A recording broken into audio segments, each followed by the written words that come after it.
Testemunhos para a Igreja, volume 7, capítulo 30. Trabalhos comerciais.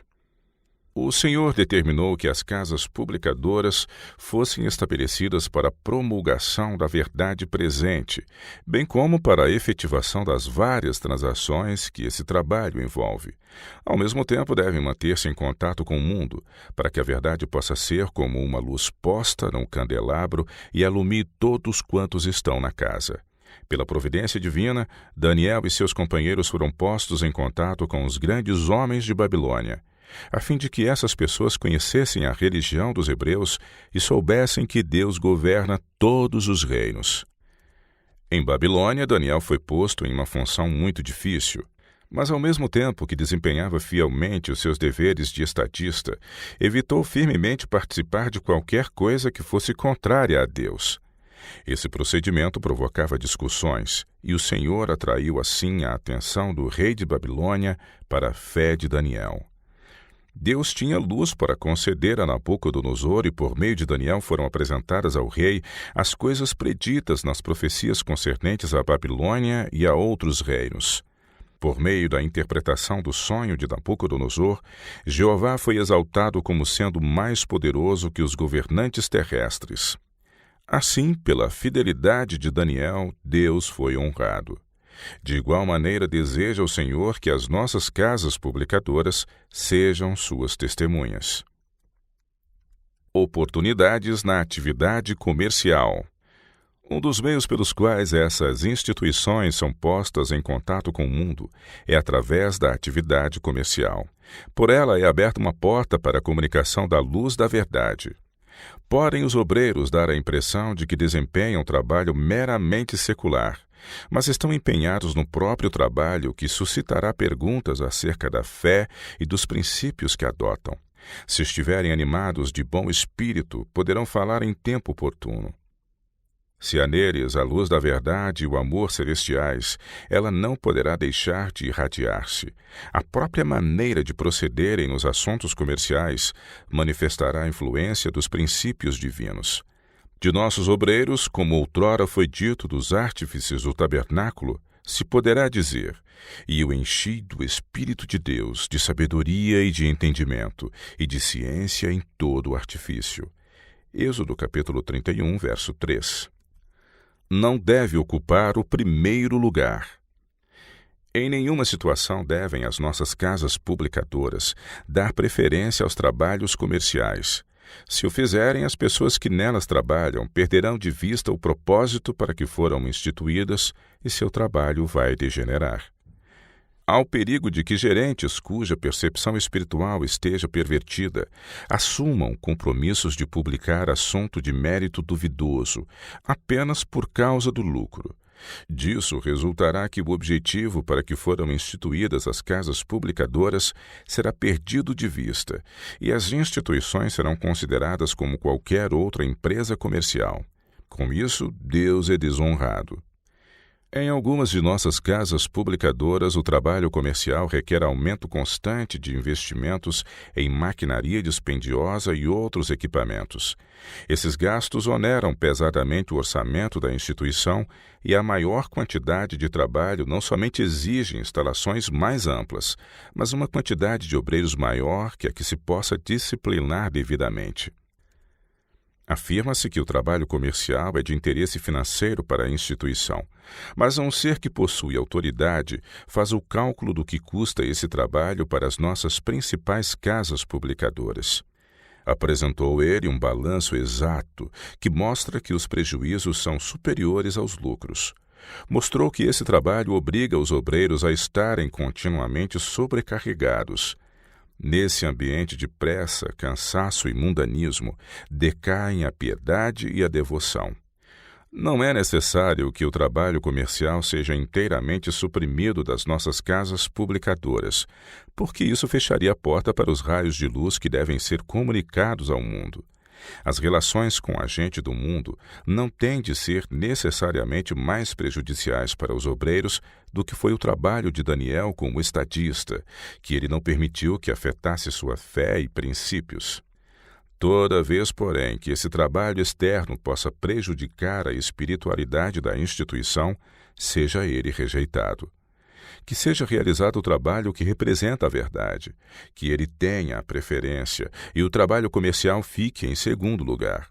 Nossa missão consiste em dar ao mundo a mensagem de advertência e misericórdia.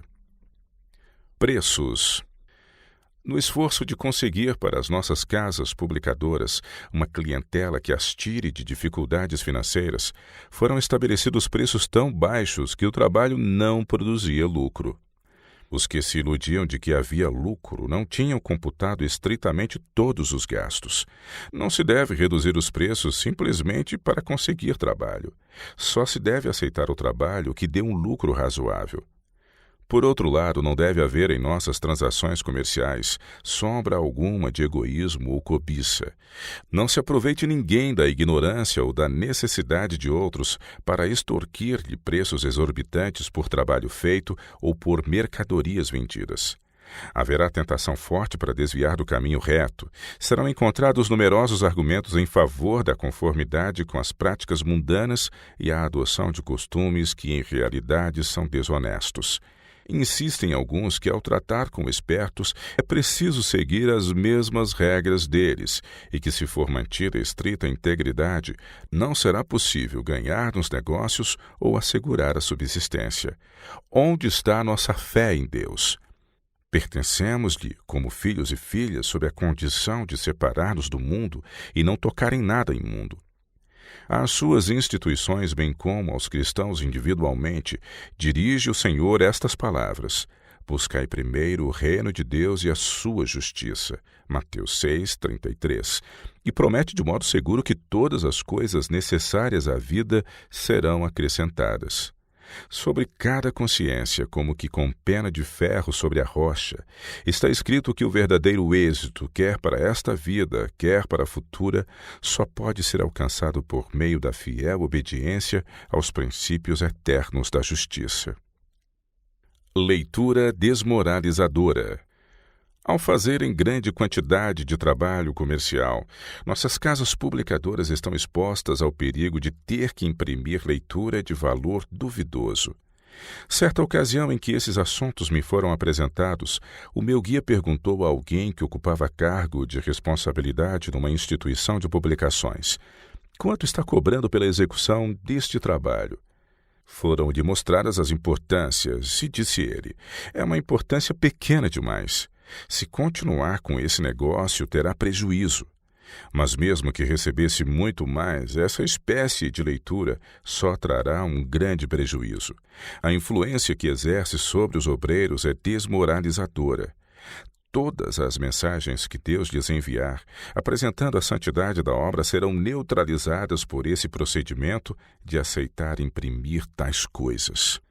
O mundo está inundado de livros que mais conviria destruir que divulgar. Livros sobre guerras indígenas e assuntos similares, publicados e distribuídos com a finalidade de ganhar dinheiro. Melhor seria se nunca fossem lidos. Esses livros contêm fascinação satânica.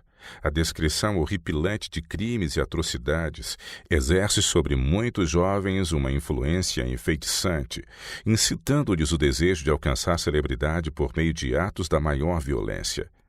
Grande número de obras existe que são mais estritamente históricas e cuja influência nem por isso é melhor. As atrocidades, as crueldades e as práticas licenciosas descritas nessas obras tem atuado em muitos espíritos como um fermento que os leva à prática de atos semelhantes. Livros que descrevem as práticas satânicas dos seres humanos estão fazendo publicidade das más obras. Não é necessário reviver os pormenores horríveis do crime e sofrimentos, e ninguém que crê na verdade presente deveria contribuir para a perpetuação de sua lembrança. As novelas de amor e histórias frívolas e provocantes constituem outra espécie de livros que são uma maldição para todo leitor. Pode o autor inserir um bom conceito moral e entremear a sua obra de sentimentos religiosos. Não obstante, em muitos casos, Satanás não fica senão disfarçado com vestes angélicas, a fim de que com mais facilidade enganar e seduzir. Em grande medida, a mente é influenciada pelas coisas de que se nutre. Os leitores de histórias frívolas ou provocantes ficam incapacitados para o cumprimento dos seus deveres. Vivem uma vida irreal e não têm o desejo de examinar as Escrituras para nutrir-se do maná celestial. Ficam com a mente debilitada e perdem a faculdade de considerar os grandes problemas do dever e do destino. Foi-me instruído que a juventude está exposta aos maiores perigos como consequência das más leituras. Satanás está constantemente levando tanto os jovens como os adultos a encantarem-se com histórias sem valor. Se fosse possível inutilizar boa parte dos livros publicados, isso deteria uma praga que está fazendo um trabalho espantoso de enfraquecer a mente e corromper o coração. Ninguém está tão firme nos princípios da justiça a ponto de ficar livre da tentação. Toda essa leitura imprestável deve ser banida resolutamente. Não temos do Senhor permissão para empenhar-nos, quer na impressão, quer na venda dessas publicações, pois são veículo da perdição de muitas pessoas. Eu sei o que escrevo, pois esse assunto me foi apresentado. Não se empenhem nesse trabalho pensando em ganhar dinheiro os que creem na mensagem para este tempo. O Senhor lançará uma maldição sobre o dinheiro assim obtido. Ele espalhará mais do que é juntado. Outra espécie de leitura existe, mais corruptora do que a lepra, mais mortífera do que as pragas do Egito, contra as quais as nossas casas publicadoras precisam precaver-se constantemente. Ao aceitarem trabalhos comerciais, devem exercer vigilância a fim de não serem recebidos em nossas instituições manuscritos que apresentem a própria ciência de Satanás. Não tenham jamais entrado em nossas casas publicadoras os trabalhos que exponham as teorias destrutoras da alma, tais como o hipnotismo, o espiritismo, o romanismo e outros mistérios da iniquidade. Não seja manuseado pelos nossos obreiros coisa alguma que semeie uma semente de dúvida quanto à autoridade ou pureza das Escrituras. De maneira alguma sejam as convicções dos incrédulos apresentadas aos jovens, cujo espírito, com tanta avidez, aceita qualquer novidade. Por mais elevado que seja o preço pago por essa publicação, ele só produzirá imenso prejuízo. Permitir que tal coisa aconteça em nossas instituições equivale a pôr em mãos dos nossos obreiros e a apresentar ao mundo o fruto proibido da árvore do conhecimento. Equivale a convidar Satanás para entrar com sua ciência sedutora e a insinuar os seus princípios nas próprias instituições estabelecidas para o avanço da santa obra de Deus.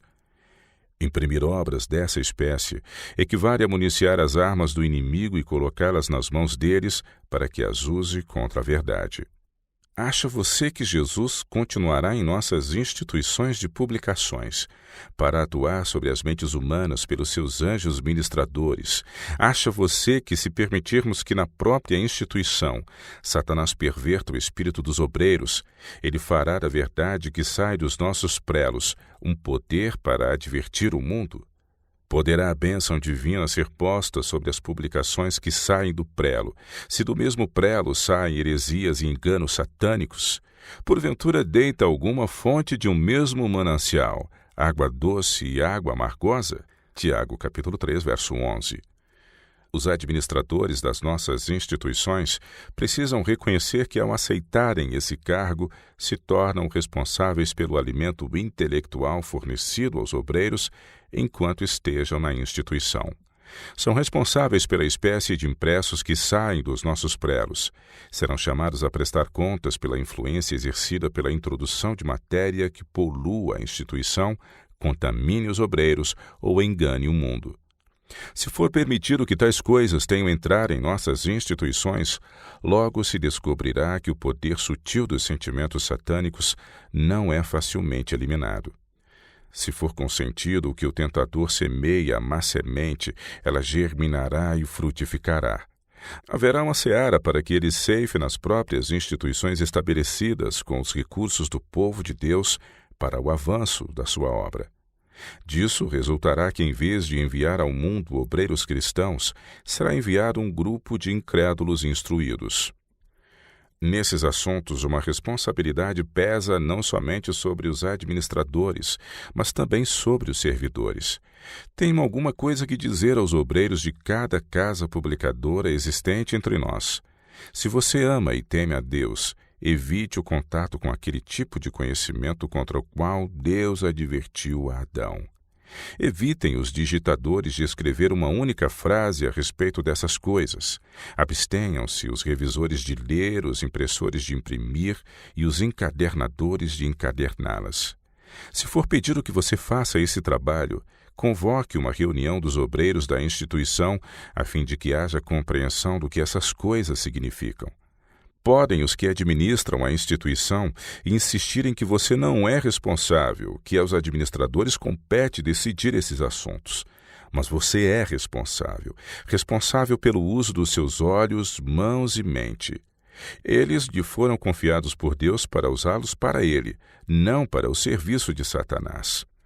Quando são impressos em nossas casas publicadoras assuntos que incluem erros que neutralizam a obra de Deus, ele considera responsáveis não somente os que permitem que Satanás prepare uma armadilha para as pessoas, mas também os que de qualquer maneira cooperam na obra da tentação.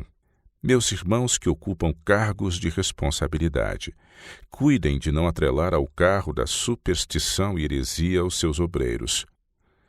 Não permitam que as instituições estabelecidas por Deus para disseminar a verdade vivificante sejam transformadas em veículo disseminador do erro destruidor de almas. Que as nossas casas publicadoras, desde a menor até a maior, se recusem a imprimir uma única linha desses assuntos perniciosos. Compreendam todos aqueles com quem temos que tratar que os impressos que contêm a ciência de Satanás estão excluídos de todas as nossas instituições. Não somos postos em contato com o mundo para ser levedados pela sua falsidade, mas para, como instrumentos de Deus, ser para o mundo um fermento da verdade divina.